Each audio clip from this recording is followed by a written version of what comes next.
और लाखों लोग, इसी तरीके के लोग सड़कों पर आ जाएंगे। वक्फ क्या है, वक्फ बाय यूजर क्या है, इसका ये मतलब एक नया फरमान लाया गया। पहले उत्तर प्रदेश में मुसलमानों को नमाज पढ़ने पर रोक लगाई और फिर सौगात में ये बिल लाया गया। निसार में तेरी गलियों पे है वतन, जहां चली है रिवाजो गैर कि कोई ना सर उठाकर चल सके। मैं सभापति जी आपको ये बताना चाहती हूँ कि ईद के मौके पर एक विधवा महिला अपनी लड़की के साथ मेरे पास आई और उसने बताया कि वह एक वक्फ की प्रॉपर्टी में रहती है, वही उसके सर पर छत का काम भी करती है और उसकी रोजी रोटी भी वहीं से आती है। वो इस बिल को लेकर इतनी फिक्रमंद थी कि कहीं उससे वो उसकी संपत्ति ना छीन ली जाए। वो अकेली एक ऐसी महिला नहीं है, ऐसे लाखों लोग हैं जो वक्फ की, गरीब लोग, गरीब महिलाएं जो वक्फ की संपत्ति से अपना रोजगार चला रहे हैं। और ये जो वक्फ बाय यूजर क्लॉज के हटाने से लाखों वक्फ की जायदाद अपना स्टेटस खो देंगी और लाखों लोग, इसी तरीके के लोग सड़कों पर आ जाएंगे। वक्फ क्या है, वक्फ बाय यूजर क्या है, इसका ये मतलब है कि कोई जायदाद अगर सालों से दीन और भलाई के कामों के लिए इस्तेमाल हो रही हो तो वो खुद ब खुद वक्फ मानी जाएगी। हिंदुस्तान की अदालतों ने भी इस बात को तस्लीम किया है। वक्फ बाय यूजर सिर्फ वक्फ बोर्ड को ही मिली कोई खास सौगात नहीं है, ये बल्कि सभी अन्य धार्मिक ट्रस्टों को परंपरा और यूज के आधार पर बिना किसी डॉक्यूमेंटेशन के धार्मिक चरित्र को डिक्लेयर करने का राइट मिला हुआ है। भारत के संविधान के आर्टिकल 13 क्लॉज 3 में कस्टम और यूसेज को कानूनी वैधानिकता प्रदान करता है। इसी आर्टिकल से वक्फ बाय यूजर भी निकला गया है। इस बिल के कानून बनने पर वक्फ बोर्ड तो इस प्रोविजन से हाथ धो बैठेगा, लेकिन अन्य धार्मिक ट्रस्टों को यह सुविधा जारी रहेगी।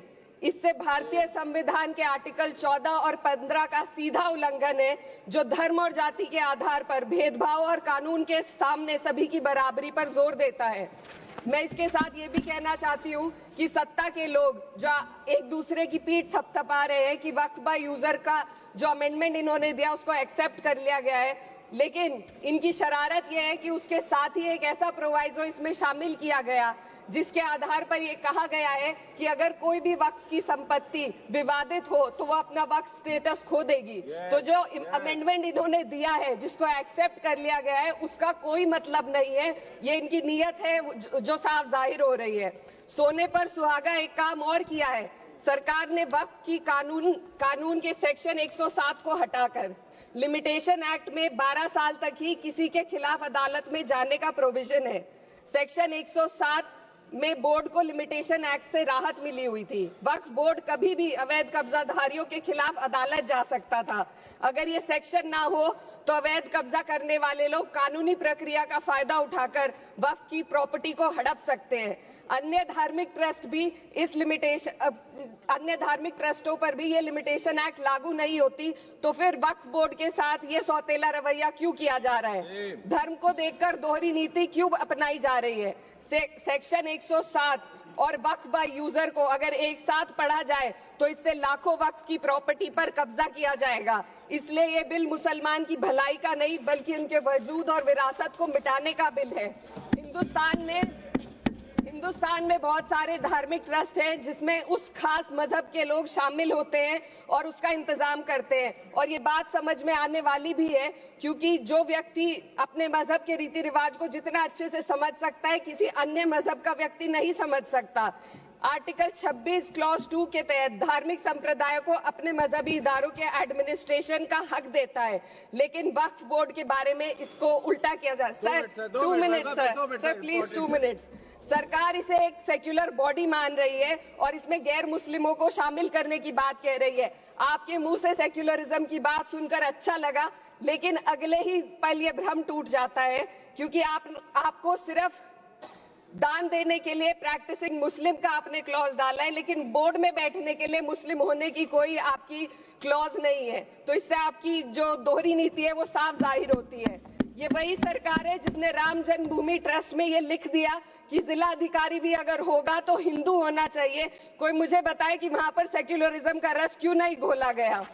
सर आखिर में मैं अपनी बात को खत्म करने से पहले महिलाओं का मुद्दा बार बार उठाया जा रहा है। सरकार का कहना है कि बोर्ड में मुस्लिम महिलाओं को रिप्रेजेंटेशन देंगे। इस कानून से पहले भी मुस्लिम महिलाएं बोर्ड में मेंबर रह चुकी हैं। और मिनिमम 2 का प्रोविजन था, उससे ज्यादा भी हो सकती थी। सर, मैं ये कहना चाहती हूँ कि सरकार ने महिलाओं के लिए ऐसा कौन सा नया काम किया जिसका ढिंढोरा सरकार का हर सदस्य पीट रहा है। इस बात की तायीद अगर आपकी तरफ से कोई मुस्लिम महिला करती तो हम उसका यकीन भी करते, लेकिन अफसोस आपकी इतनी लंबी कतार में एक भी मुस्लिम महिला नजर नहीं आती है।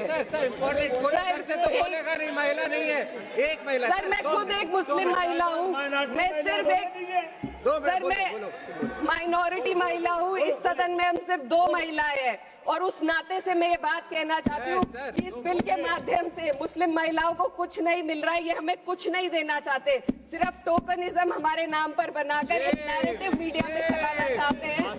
तो ये बिल मुसलमान की भलाई का नहीं, उनकी पहचान को मिटाने का है। सर, अंत में मैं बस यही कहना चाहती हूँ कि कागजों की कैद में बस नाम रह जाएंगे, वो जो हमारे थे सिर्फ दावे में रह जाएंगे। इस बिल के द्वारा मीठी ईद के जायके को कड़वा करना, यही असली सौगाते मोदी था। बहुत बहुत